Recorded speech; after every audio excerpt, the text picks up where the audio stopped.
Alright, I'm gonna take a little breather. Working on this fence line. And I was thinking about Marcus Rothkranz's video. He made 2 videos recently. One, I don't know if I can pull it up while I'm recording without affecting the recording. But one was, I don't remember what the title was, but something like quantum physics. I don't know if you understand quantum physics, but in a nutshell, what he was talking about was what you put out in the universe is what you receive from the universe. And I had said something to that to some religious radical about a decade ago, and he's like, oh, that's universalism, that's devil worship, blah. And it doesn't matter what you call it, and every religion has their own interpretation of the same thing. You know, meditation, prayer, it's all the same thing for the most part. You know, just everybody, it's like God. I saw this meme on Facebook where these pilgrims were saying something to the Native Americans like, if it weren't for us, you'd still be worshiping the sun. And the Native Americans said, well, at least the sun is real, you know. And my comment on that was, you know, that we're all basically worshiping different versions of the same thing, you know, different versions of the same sun god, if you will. Because you go back into the history of religion, you know, basically all these different sun gods just got renamed into different religions. And started with, I think, Hiram Abyss. You know, so we're all basically practicing the different versions of the same thing. And we're fighting over, you know, stupid crap. But anyways, that's not my point. I tend to go down rabbit holes. So the first video Marcus did was talking about how people are costing him money by calling customer service and complaining or asking silly questions to customer service. Well, he outsources his customer service to people who probably know nothing about this stuff, you know. Like, they probably wouldn't have a clue what this is, you know. But, so he's complaining on his YouTube channel about people complaining to customer service about stuff. And all it's doing is racking up his costs, which in return will end up ultimately racking up the cost for us buying the product. Which in a sense, he's right. You know, and that's when I offered my 2 cents. I said, hey, you know, check out freefoodandmedicine.org. You can come there and vent for free. It won't cost Marcus anything. And I gotta fix that. It won't cost Marcus anything. You can come and social network with us. You know, it's inspired by Marcus, but it's ran by me. Marcus can come and, you know, moderate it if he wants to. I don't care. I just, you know, wanted a place where we can network for free and learn for free together, share information together to fight, you know, this whole New World Order brainwashing crap. And it's free, you know, free social networking,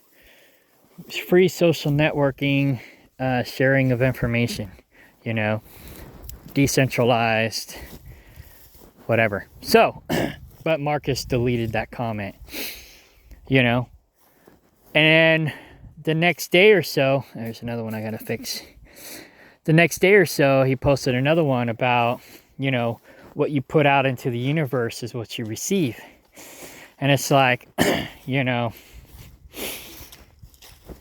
talking about how people are being negative and stuff like that.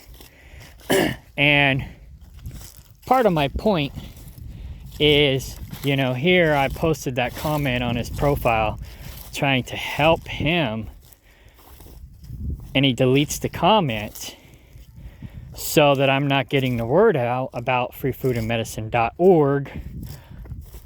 You know, and I said it's free. I'm not trying to make any money off of this, right? So here I'm trying to help. I'm trying to put help out into the universe, and he deletes my comment. So all that does is create more negativity, in a sense. I'm trying not to be negative about that, but I'm just, you know, using that as an example. I've noticed that lately he's been putting out some negative videos talking about negativity. And he gets overwhelmed just like we all do. But, I mean, it's just like, I understand what he's talking about. You know, it's like nobody likes to be around negative people. Nobody likes negativity. It's like I've been negative lately with my whole farm thing because I used to be so optimistic growing up. I mean, when I was a kid, I broke my leg, right? I got my right leg caught in a bicycle wheel spokes, and it basically snapped my leg in two. And my grandmother had me in the bathroom. She was addressing my wounds. And when I finally stopped crying, you know, and got my composure about myself, I said to her, I says, well, at least I didn't break both legs, you know? And it was such, you know, innocent optimism. My grandmother always remembered that and always, you know, talked about it my whole life. And, you know, how I always saw the silver lining in things. And I used to think that people were generally good. And now I think the opposite. You know, when I started this off-grid sustainable community project, I didn't start out with negative energy and attitude. I was very optimistic. I had high dreams and high hopes. But the problem is there's a lot of parasites out there. There's a lot of predators out there. And the problem is how do you stay positive? How do you stay optimistic and productive, but also keep your eyes open and be educated? You know, it's like, how do you expect the best but prepare for the worst? You know, it's a fine line that we all have to learn. It's like this girl on Facebook I was courting not so long ago. She's on the rebound, so I backed off. That's a disaster waiting to happen. Been there, done that. But, you know, I told her, because, you know, she was somewhat jaded. She said something about me being hurt and angry. And I'm like, and really, I think, you know, it's the other way around. Because she had just gotten a divorce or whatever, or she's going through one. I didn't get that far with her. I just know that she's recently separated or divorced or whatever. And I was like, oh, okay, it's too soon. So I backed off. But basically what I told her was, you know, it's like, she thought I was the one who was hurt and angry. And maybe I still am a little bit, but I told her, I says, you know, it's like, because I post a lot of freedom fighter stuff on my Facebook, but I also post a lot of memes. You know, I post a lot of memes because they, you know, they help me pass the day and help me get through a lot of the stress and the bullshit.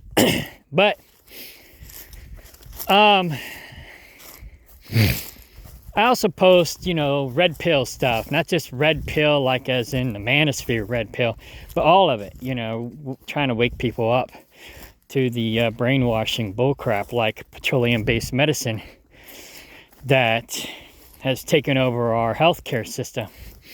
You know, we've been doing natural medicine for thousands of years.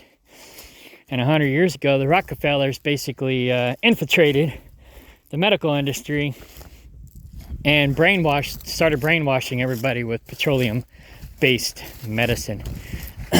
And, you know, things like that, you know, is, you know, trying to wake people up from that is a red pill topic. But the whole MGTOW community is trying to pretty much take over, infiltrate the red pill. And we can't let that happen, right? So anyways, so I post a lot of freedom fighter, red pill stuff. And she thought I was hurt and angry. And I was like, no, I'm not really hurt and angry. You know, maybe I'm still hurt a little bit. But,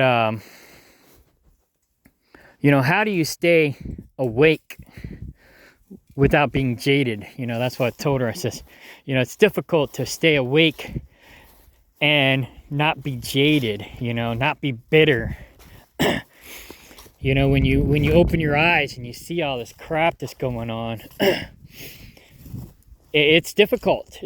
It's really difficult to not be bitter and angry, hurt and angry, you know. Where's that one? Oh, here it is.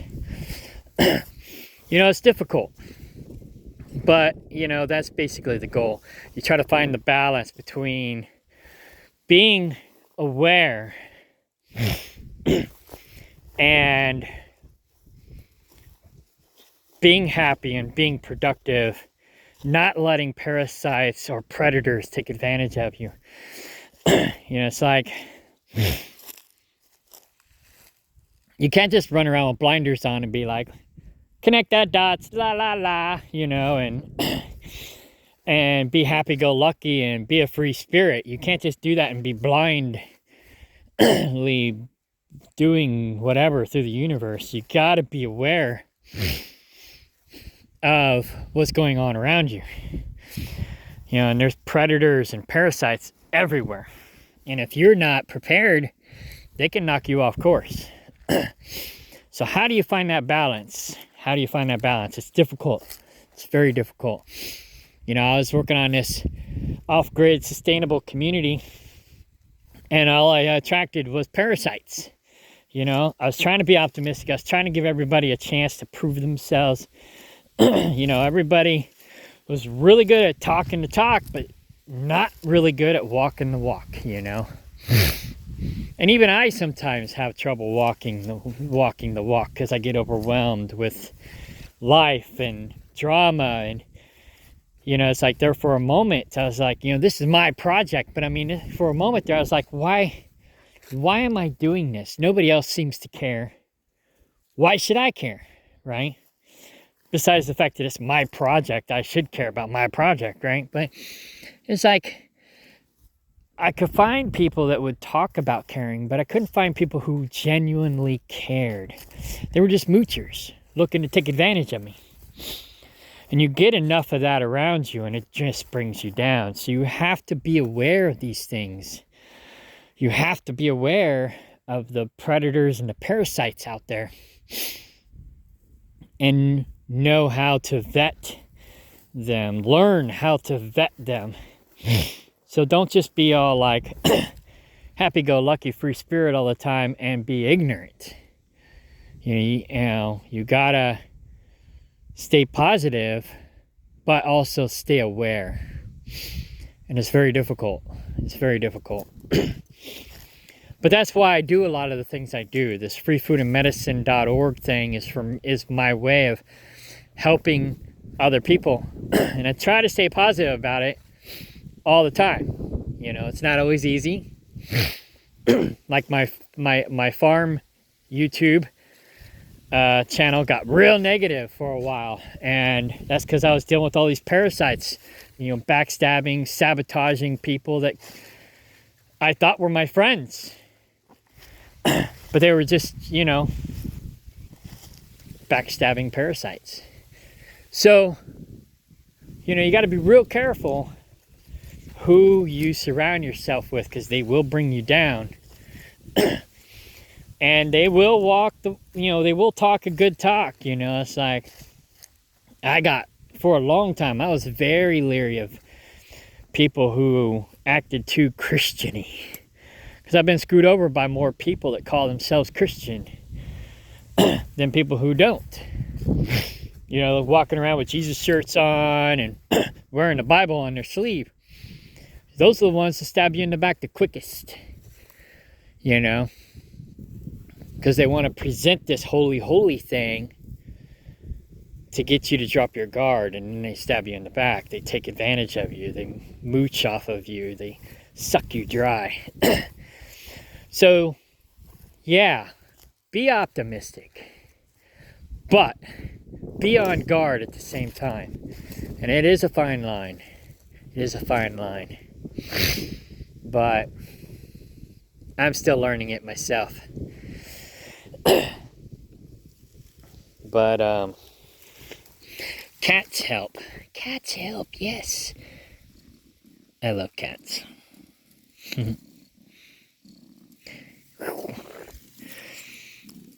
Having this farm has been a blessing for me. I'm on my own now for the most part. I mean, I got some side help, but for the most part, I'm all by myself now. And I'm actually much, much happier and much, much more at peace now that I've gotten rid of all the parasites. So just make sure you don't bring parasites into your life. It's like I told my mom a long time ago when she was dealing with my brother, because my brother used to be parasitic. And other people, she had other people in her life that were parasitic as well. And I had to deal with this myself, because I had people in my life that were, that I wasn't vetting properly. And it was usually women that I dated. And this is the example I gave my mom. Imagine yourself as a computer, and you're hooked up to a network of other computers. So all the people that you have around you are computers, and you're plugged into each other like a network. Now, if you get a virus on your computer, you potentially will spread that virus to the other people in your network, right? So if your computer is infected with viruses, the people around you are going to start wanting to unplug from your network, because they don't want to get infected by the virus that you're infected with, right? And that goes back to the whole thing that Marcus Rothkranz was talking about in his last video. I'm going to label this video the same as what he labeled that one. I forgot what he named it, but it's something like quantum physics or something. And which I think quantum physics is a similar topic, if not the same. I'm not a connoisseur on that topic, but an ex-girlfriend asked me about it. She was aware of it. I wasn't, and she mentioned it, and I explained my thought about it, and she basically said I was pretty spot on. So I was like, oh, okay, cool. And that's basically what I'm talking about. What you put out is what you receive. So, yeah, basically, you want to try to surround yourself. It's like this phrase that I learned recently, that you are the sum of the 5 people that you surround yourself with, or the 5 cats. If you surround yourself with good people, then you're going to have a good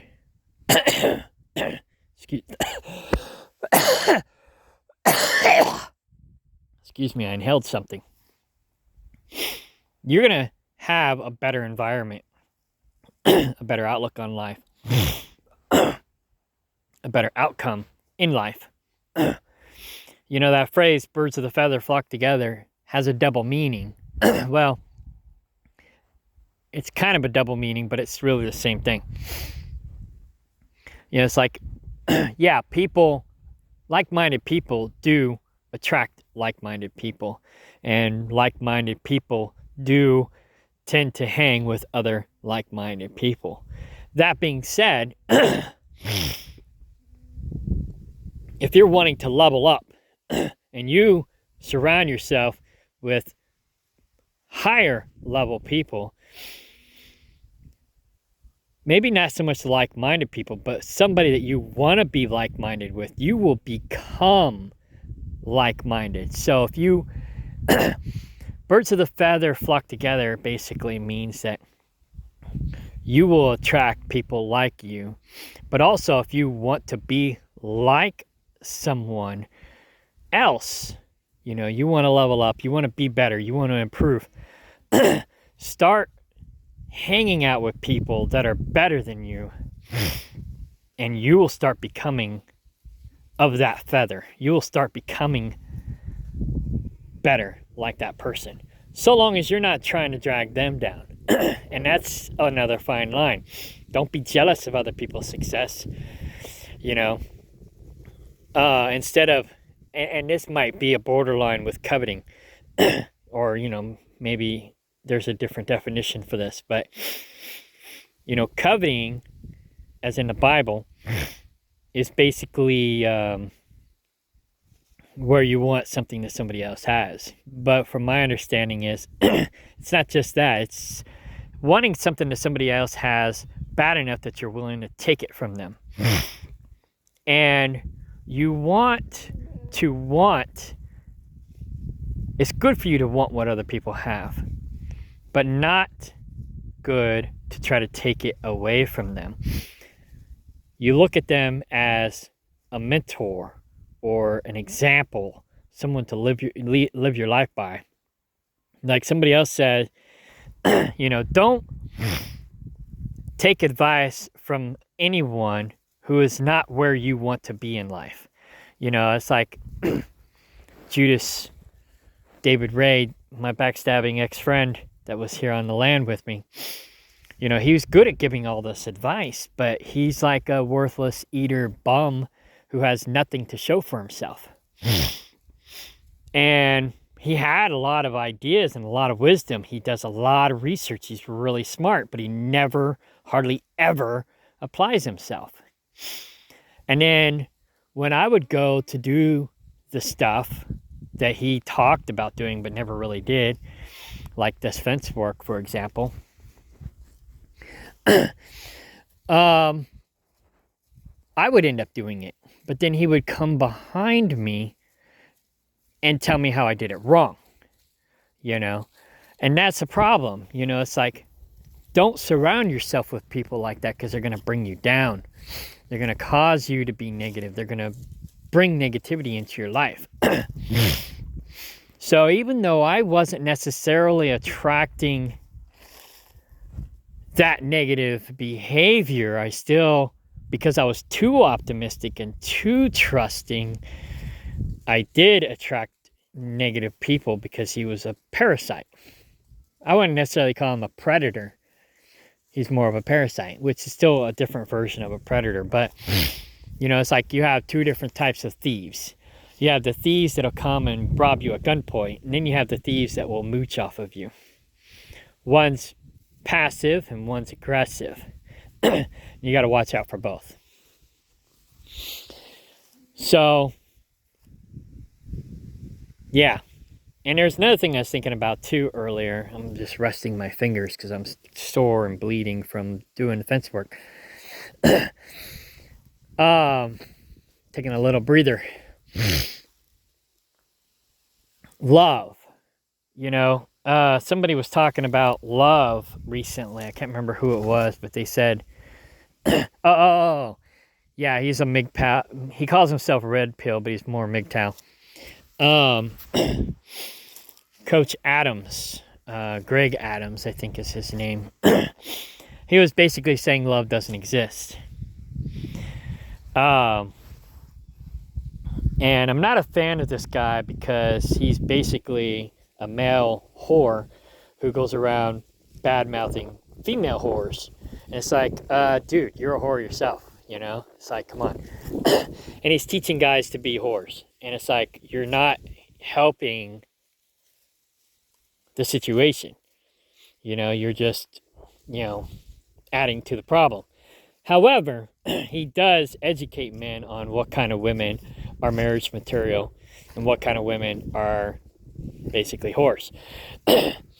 And he does tell men that, these are the kind of women you wife and these are the kind of women you basically just screw.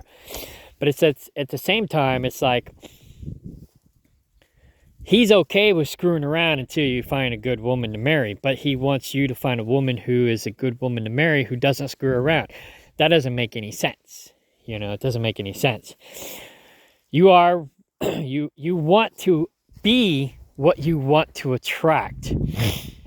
So it's like, if you want a woman, I'm talking to the guys now, or a man, if you're a woman, if you want a partner that doesn't sleep around, it's only had maybe a dozen or a half dozen partners in their lifetime, depending on how old they are, then you need to do the same. If you don't want them to have a high body count, then you need to not have a high body count yourself. There's a lot of guys who sleep around, but then when they finally want to settle down, they want a woman with a low body count. It's like, it doesn't work that way.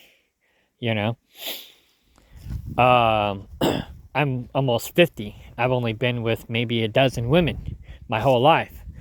And most of them was women that I was in a relationship with. Unfortunately, my relationships never lasted that long because, I ignored red flags. But all of the women that I've been intimate with, I was in a relationship with. So I'm looking for a woman who's of that mindset. But, I'm not going to go whore around till I find the woman that I'm looking for of a proper mindset. I'm going to be like that so that I can attract what I'm looking for. Because if I'm a whore and then she finds out I've been with 100 women or 200 women, she's not, well, I don't know. Women think differently than guys. Women are attracted to guys with high body counts, and men are attracted to women with low body counts. But the thing of it is if you do the math, it doesn't equal out. It's like, if a guy's got a high body count, who's he sleeping with? Other men or other women? If he's got a high body count and it's with mostly guys, then that's not appealing either. It's like, but I mean, a woman pointed this out. It doesn't make, the math doesn't add up. If it's okay for a guy to sleep around, who's he sleeping with? He's got to be sleeping with women, generally speaking. So the women are going to have just as high a body count as the guys do. That's the problem. So getting off on a tangent there, but he was saying love doesn't exist, and I disagree.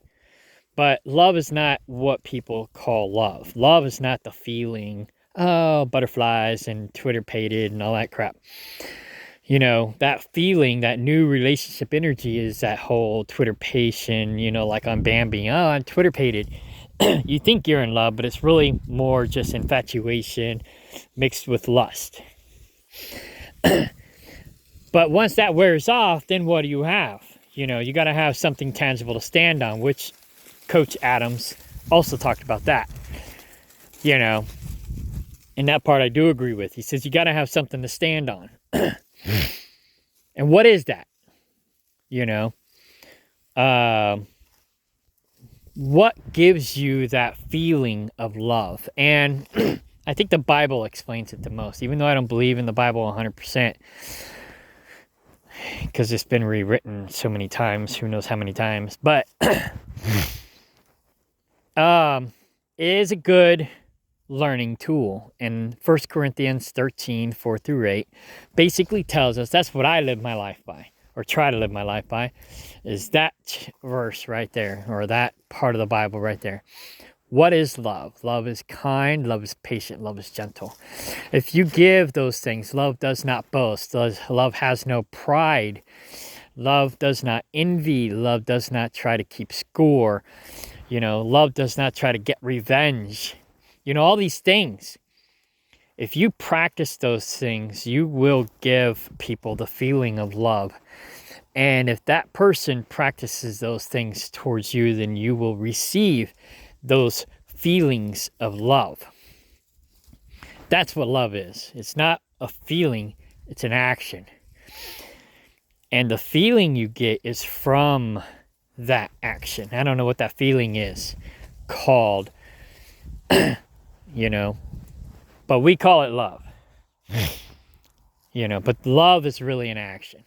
You know, so we need to put 1 Corinthians 13, 4-8 out into the universe and pray that we get it back. We may not always get it back. You have to watch out. You know, just because you put it out there doesn't mean you're going to get it.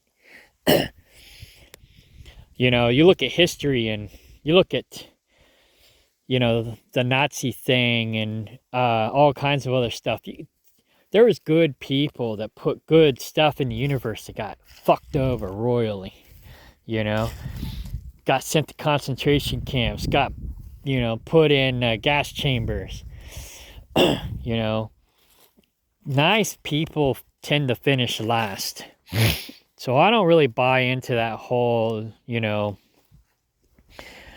if you put butterflies out into the universe, you're going to get butterflies in return.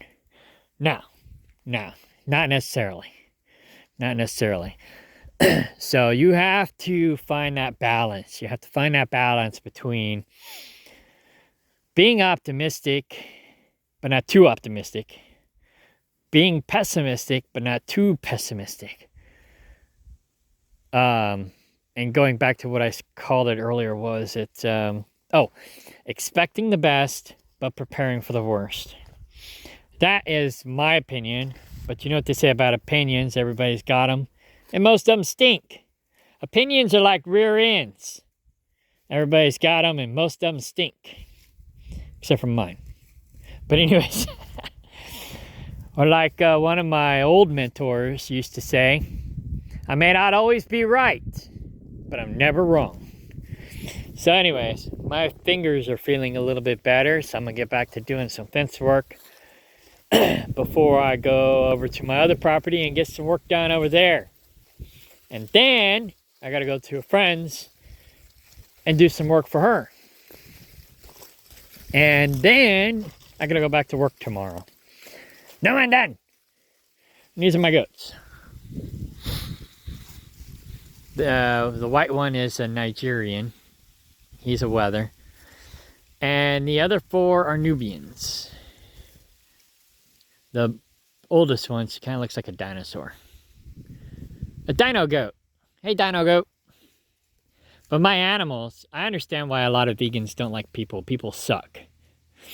You know, if it weren't for animals, you know, a lot of people, as you get older, you want less people in your environment and more animals in your environment. But I mean, animals can suck too. I mean, she's the oldest one there. She's aggressive. She's dominant. She tries to ram me every once in a while, you know. But so if I was, you know, well, she's too old to butcher. But if I was to get rid of any of these, which I'm getting rid of her anyways, somebody's actually interested in her. But I mean, she's the only one I really would want to sell. But, because she's a pain in the butt. Yeah, I'm talking about you. But anyways, yeah, I mean, you know, these ethical vegans, which I call unethical vegans, it's like they hate people, they hate meat eaters. You know, they're putting hate out into the universe. You know, they say that they're good ethical vegans when they're acting unethical and being mean to other people and meat eaters. But I mean, I kind of understand why they don't like people anymore, because I've been screwed over so many times because I'm too nice. I'm too trusting. I'm too optimistic. Now, I put good stuff out in the universe and I get screwed over. So, I don't know if I believe in all that stuff. It's like the Bible says, turn the other cheek. The people that preach that stuff are the people you need to watch out for, because they want you to turn the other cheek so that they can take advantage of you. So just be aware of that little tidbit. You probably already know it, but you don't practice it. I don't practice it enough either. So be awake, but don't be bitter. And I think that might be what Marcus Rothkranz is trying to say. Be awake, be aware, but don't be jaded and don't be bitter. Try to find that balance, which I'm still trying to find that balance too. I'm not quite there either, but I'm working on it. And that's one of the reasons why I created this Free Food and Medicine .org network, for us to network and learn. I don't want too much negativity on it. I know I got some people in my Discord that tend to want to post some negative stuff and the whole freedom fighter stuff, and I'm cool with all that freedom fighter stuff, but I got a scrap channel for that, and I want to keep the free food and medicine stuff to free food and medicine. Wild edibles, how to cultivate wild edibles. Like I'm cultivating I cultivated those wild raspberries from last weekend and planted them here on my property this weekend so I can have an abundance of them. I don't got to go to Arkansas to get them. They're the best raspberries ever. I've got Chinese lanterns growing on this property and my other property. And I'm trying to cultivate them so that they're growing in one spot in abundance. I'll have them randomly growing as well. And my other property is mostly just a food forest. I mean, it's just wild. Nobody really goes over there except for, I own 10% of it. So one of the other owners that owns 10% of it also goes over there. But the rest of the people, they never go over there. So it's pretty much just a food forest. It's wild. I go over there and collect certain things that doesn't grow over here. And I try to promote things to grow over there that got thorns and stuff that I don't really want to grow over here. So, but I mean, I created the free food and medicine deal to promote, I got inspired by Marcus Rothkranz to, share this information, share the wealth, and have a social network where we can learn and grow together, be optimistic together, expect the best and prepare for the worst together. It's kind of like a survivalist, foraging and exploring, cultivating wild edibles, learning how to permaculture, all that stuff mixed all into one. And I've got some good people in the group to share good information. And I had one guy in the group that shared too much negativity, and I reprimanded him and he left, which is fine. I mean, I didn't disagree with a lot of the things he was saying, but it was just too negative, and I was trying to keep the group positive. And I was like, dude, back off on that stuff a little bit. And but he was just hung up on it, and I understand. I mean, I was hung up on it at one time too. But you just can't let that stuff overwhelm you, because it's just gonna bring you down. It's just gonna bring you down. So try to find things. Be optimistic, but don't be a victim. Don't be a victim. That's the hard part, Keeping your eyes open. Don't run around with blinders on. Understand you got predators and parasites around you.